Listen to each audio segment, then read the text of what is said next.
Hi, everyone. Welcome back to the Investipal podcast. I'm joined today by Andrew Ladwig. He is the Director of Business Development at Wealthbox. Andrew brings a very well-rounded perspective, I'd say, on the advisor space, getting his start as a wholesaler, moving over into the advice channel, and then with roles at AdviseOn and Wealthbox on the wealth tech side of the world. He's helped advisors work more efficiently, building better client relationships, and I'm very interested to explore the conversation on the future of advice with you today, Andrew. Thanks for coming on. Cameron, thanks for having me on and building the Michigan-Ontario connection a little bit further. As you mentioned, it's crazy coming up on almost 15 years in the industry, working in a variety of roles. But today at Wealthbox, I head up a lot of our relationships in the custodial space, broker-dealer space, as well as with other wealth tech vendors. So excited to be diving into things with you today. Yeah, maybe that's a good starting place. Curious how you, if you could walk us through a little bit on your career and, the beginning and the end are all servicing advisors, but then you had that stint on actually servicing clients as an advisor. Yeah, curious on your background, how you got into this world. Yeah, it's an interesting one. And Cameron, to your point, well, I haven't necessarily sat in the advisor's chair. It's coming up on almost 15 years working with advisors, and started off, and this dates me a little bit, transcribing voicemails and interning at a major insurance annuity company here in Michigan, and moved my way up through roles into the wholesaling role, carrying the bag, getting out and meeting with advisors here in the Midwest. And then moved into the fintech world, right, which I absolutely love, especially with some of the changes and gains that we've seen in it over the last 5-6 years. Working both in the portfolio accounting space, trading and rebalancing, and now in the CRM side. It gives me a really cool, full 360 view of what's going on in the industry. Everything from, a small advisor that's running their own practice and wearing a few different hats, to working with some of the more enterprise focused firms that are adding advisors, adding firms over the course of time. So yeah, fun stuff every day. Yeah, very interesting. So to touch on a point you just said there, Wealthbox is a CRM. Why another CRM? And especially in our world, why do you see there's adoption for like a purpose-built or willingness for a purpose-built CRM in the advisory world versus the larger incumbents like a Salesforce or a HubSpot out there? Yeah, it's funny actually. So I got to know a couple of the founders of Wealthbox years ago, and you talk about that purpose-built CRM, right? CRM that's built for the wealth management space. And while there were other options previously before Wealthbox, we just hit our 10th anniversary about earlier last year. There weren't a ton that were built with what the advisor does on a day-to-day basis in mind, right? How they're actually interacting with technology and how they're integrating their various technologies. So John Rourke and Dan Ferranti here at Wealthbox really started off with that purpose in mind. How are advisors interacting with technology? I mean, the reality is, Cameron, most advisors are starting their day, logging into their CRM. They're typically finishing their day, taking notes, setting tasks for the next day, making sure things are getting done.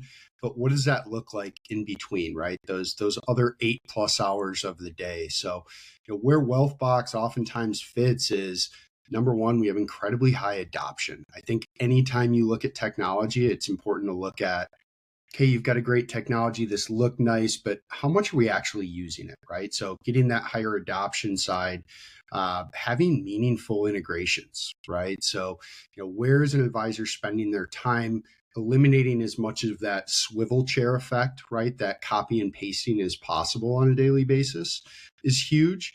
And then finally, making it easy to use. I think one of the biggest things, and we've all had experience with various CRMs in our career, is if it's a pain to put in notes, to create a task, to enter in a new contact, you're just not going to end up using it. So it becomes that cycle. So Wealthbox has done a really good job being on the forefront of the user interface, the actual user experience, but also building those meaningful connections in the wealth tech. Yeah, I love that. It's funny. I had conversation with a bigger firm, a very big firm in Canada, and it took them about 10 years to roll out a CRM. Maybe it might have been one of the ones I just mentioned. And effectively, how the advisor has to use that today is just to put client notes in. They can't put anything else in. I guess, like, on that note, have you found, since it is purpose built, there's a lot of PII that an advisor has to collect. Just like, when you're working with firms, if we could talk through like the importance on like the data stewardship, the data security side of things. Yeah, that's the term that I love to lead with, is being a good data steward, right? Understanding what's going on in your firm today, where you're at, but also where you're going in the future, right? So, when we're talking about data stewardship, I always use the terminology that while an advisor's, the relationships that they have are important, the assets that they manage are important. Understanding the underlying data within their business is incredibly important as well, right? We've got, depending on some of the surveys that you look at, anywhere between a third to half of advisors are looking to either transition and bring on another firm, right? Potentially go into that acquisition mode over the next 5 to 10 years, or are looking to transition out, right? Potentially monetize their business or pass their business on.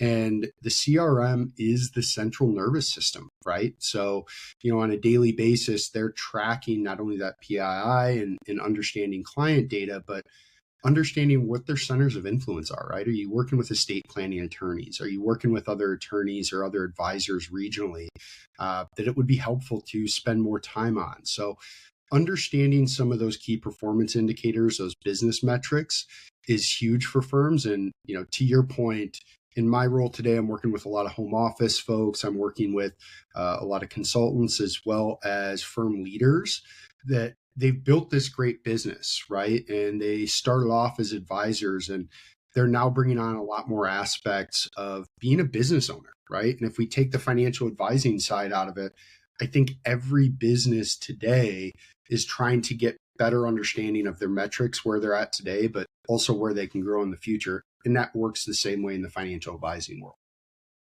So on that note, you know, the advisor's chief role is that a relationship manager. I'm curious how you guys think on the data piece, because like when we chat with folks, we often say your CRM is that source of truth for client data. But I think actioning that data is the more important piece. On, like, you could capture every single field, but are you following up with people on their birthdays or like important life events? Just curious how you think about the actionability behind the data that a wealth box is storing. Yeah, and I think it probably makes sense to start that conversation thinking about the not barriers to entry, but that first level, right? And for a lot of advisors and for their staff out there, something as simple as going in and making sure that householding's been done correctly, right? Multi-generational relationships, so father, son, grandson are all within your system. The second being communication, making sure that everything's logged, everything's in one spot, and it's actionable on the back end. And then finally, and this is a huge one, is segmentation, right? Understanding the different segments of your business. I know here in West Michigan, I've got a couple friends that work in the advisory business, and they're working with steel case workers, right? And they're going to have a little bit different conversation when they're working with steel case workers than with state of Michigan employees, right? But do you have those processes built out? Oftentimes on our end, that comes down to having workflows built out where you can actually manage those relationships, have that really high touch sense to it. One of my favorite presentations I went to years ago is actually a Canadian gentleman as well. Dennis Mosley Williams talked about the experience economy, right? So understanding those different niches that you work with, but also what does the process look like with those different niches within your firm? So those are some ways that you can actually take that data. Number one, making sure you've got clean and clear data on the front end. Number two, being able to see the background to your firm, right? Utilizing dashboards to see, average age of your clientele, where they're living. And then finally on the back end, that third piece is creating some of those scalable processes, right, with workflows and other pieces to where you can really delight your clientele when Mr. and Mrs. Smith walk in, they like a certain type of coffee, or they like having a certain pop on, ready to go for them. Having all of those actually built out in your CRM can really help you long term. Okay, I like that. And then on that workflow piece, I think another important aspect too is what happens on like the integration side. There's a lot of wealth firms out there today. You guys have built, I'd say, an amazing integration ecosystem out. But curious on like the feedback you've heard from your clients, your prospects on like the next step. Like I have all my client data in here. It's they're now closed one. Time to go open up the accounts. I'm curious to hear your thoughts on kind of like the industry, because there's firms out there like an Altruist, let's say, where it's an entire digital experience. From what we've heard, very effortless to open up those accounts versus like an older school custodian that will remain nameless, where it's still very paperwork driven. So curious, like, yeah, your thought on the integrations on the data within Wealthbox and those workflows to help the advisor downstream. Uh, with a smile on my face, Cameron, I like to think back to my early years in the industry as a wholesaler in the insurance and annuity side.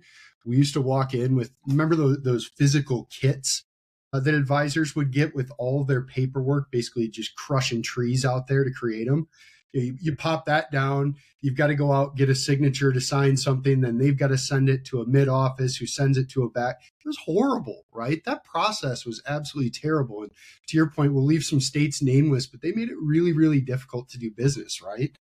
Fast forward to today, and especially with some of the tech forward custodians out there and broker dealers as well, the straight through processing side, right? Being able to create that document, those documents, prep them for that client meeting so that, as any advisor knows, that moment between, yeah, I'd love to work with you, how do I get started? That moment, and accounts are opened, I can now report on them and get everything out to you. That middle space, if you ask me, is probably what's changed the most over the last decade, I would say.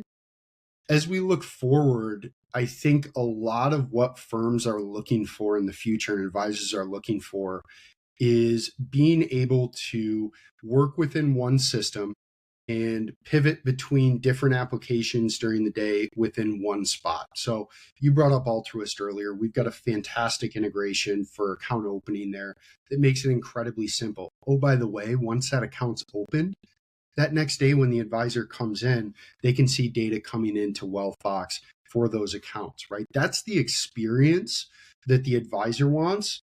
And at the end of the day, I'm going to make some advisors out there cringe, but the last thing you want to do is have those NIGO calls, right? Where you've got something, they might not have been able to read a letter as an A or an E. Nobody wants to deal with that anymore. So I think the custodians and broker dealers have made huge steps recently on that end. But I think we're going to be pleasantly surprised over the next few years as we see some of the growth on that side too. It's interesting. So do you think the more important piece to focus in on now, because, typically when I've been in a SaaS role before, our CRM is to help win the client. And then we take that to another system for like onboarding and account management. So if I were to put words in your mouth, the more important piece that's evolving today is like the onboarding piece. A lot of firms are solving for today to push downstream info, but it's being able to get that information back for my active clients to be able to manage it from a central view. Is that piece still like needing more built outness? Let's paint a picture real quick, because I think this is where firms can oftentimes get more out of their current technology, but also understand the back end as well. Today Wealthbox has a leading mobile app that an advisor can meet a prospect out there and have them ready in their CRM in a minute or two after that meeting, right? They don't have to go hop on a computer, get things done. They can, but they can do it right from their mobile app. From there, they can kick off a workflow that takes from a prospect to a lead, has their operations staff, or perhaps just for that advisor, creates follow-ups where they can then send an email, make a phone call right out of that workflow, right? When they're ready to open up an account, They can go right from their CRM system and help pre-fill the documents needed to do that, get those sent out for e-signature. To your point, where I think a lot of the changes will come in the future is once that prospect becomes a client, number one, what does that first 3 to 6 months look like as a client, right? Really solidify the relationship, have those processes crystallized within your CRM, but also elsewhere.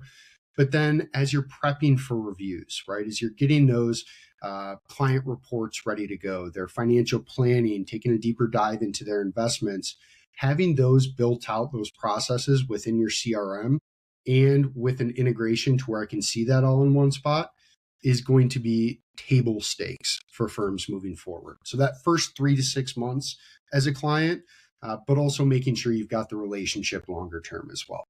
Yeah. Okay, I like that. And then talking through a little on like how Wealthbox is thinking about the future, or how you are, if you're allowed to speak free minded. The news came out. You guys are building and launching a meeting note taker, which I think makes a ton of sense. I'm curious, since its purpose builds, are there other areas that are a natural fit to tie in with Wealthbox as like a core part of your product that maybe like a more generic CRM platform would typically overlook? You first off, yeah, we're super excited. We're going to be launching an AI meeting note taker here summer of 2025. Really excited about that. And you use the term purpose built, right? And I think a lot of advisors have poked around. Some are already using some AI meeting note takers out there. But at the end of the day, most, if not all, that are in the market today are third parties, right? That are connecting in with the CRM. What we've done is we are building out technology to where an advisor can live and breathe in the same spot, prep for meetings in one place, go in, have that meeting, not only take notes during the meeting, but on the back end create actionable items on the back end, whether it be emails, creation of tasks, just creating ideas out of that meeting, all in one spot. And it just makes sense, right? Because firms don't want to be jumping from spot to spot. They'd love to do it all in one place and have their data all in one spot. Cameron, longer term, and this is where, I'll let your imagination run for a bit.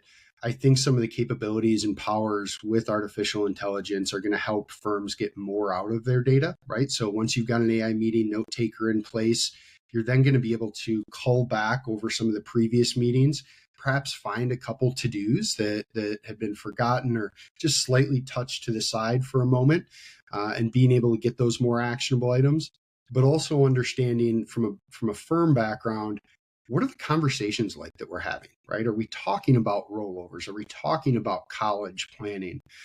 We've seen things happen in the capital markets, but how much have clients brought up a shift to a more conservative model than they'd been in, right? So getting a better understanding of what's going on within the firm long term. I really like that.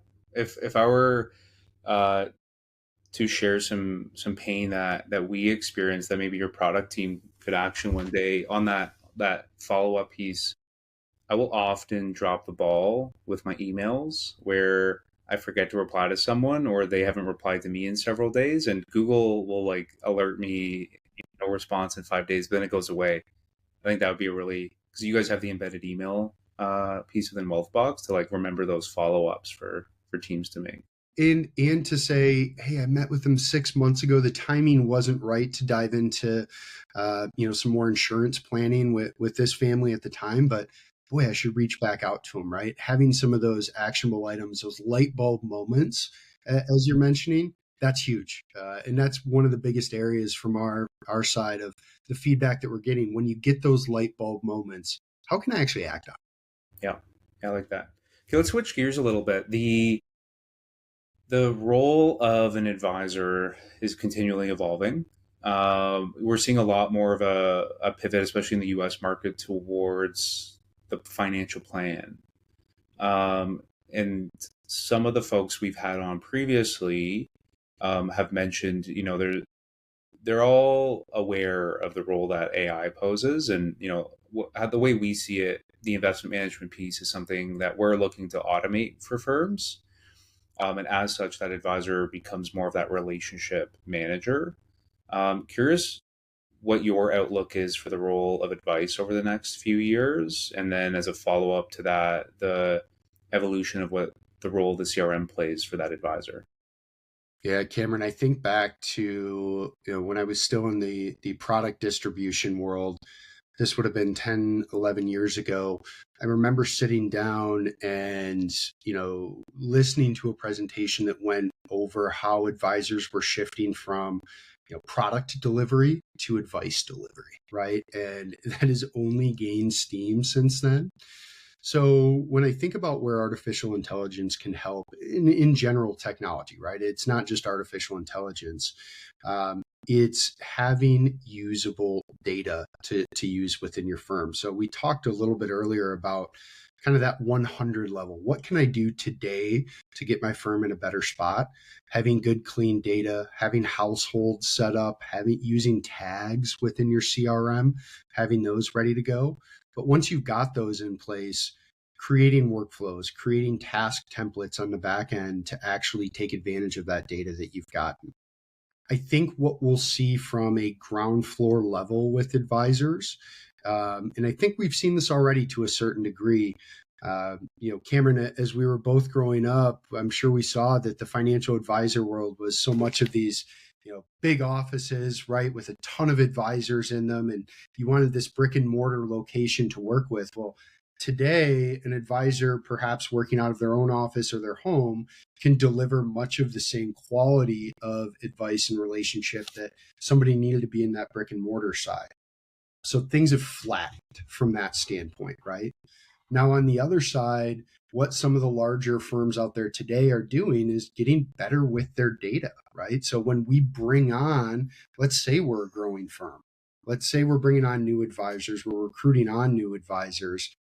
What are some of the best practices in terms of bringing on new clients? What's shortened opening up new accounts from, a couple weeks down to days or half a day to open up new accounts? Let's take what that advisor is doing, build out a workflow around that, and make that the common sense way of doing business in the future. So I think there's areas in both the larger firm side being better with data, but also on a smaller firm side where an advisor can simply go out and offer much of the same services, the same relationship side without needing that brick and mortar model either. So there's two ways to look at it. Yeah.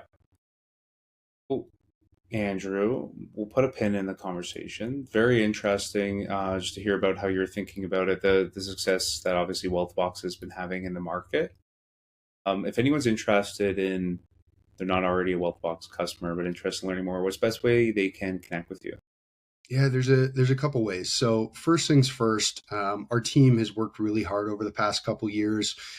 We put out a ton of content weekly. We're hosting 2 or 3 webinars, oftentimes with partners, going over not only some best practices in Wealthbox, but integrations and how to leverage them to a higher degree. So we've put out a ton of content on that end. So get in touch with us and start hopping on some of our webinars from there. The second way, and this is something that I love that we've done over the years, is we offer free trials that are actually full production environments. So a firm can hop on, hey, I want to check out the Investipal and Wealthbox integration. They can sign up today, get their integrations up and going, see how it works before ever deciding to become a customer of Wealthbox. So, we're happy to work with you wherever you're at today. I know for a lot of firms out there that have had a CRM in place for quite some time, they may be concerned about making a switch. Cameron, we've got a full-time team that helps on data migrations. We've done over 12,000 transitions over from Redtail and quite a few from Salesforce as well. So we're happy to dive into what that process looks like as well. Okay, wonderful. We've only ever had a remote relationship, but if you ever want to get back to your roots in St. Thomas, Ontario, and have a round of golf, let me know. Hey, we can do it between May and September when the weather's decent between us. Exactly. Okay, Andrew, thanks so much for coming on. Hey, thanks, Cameron.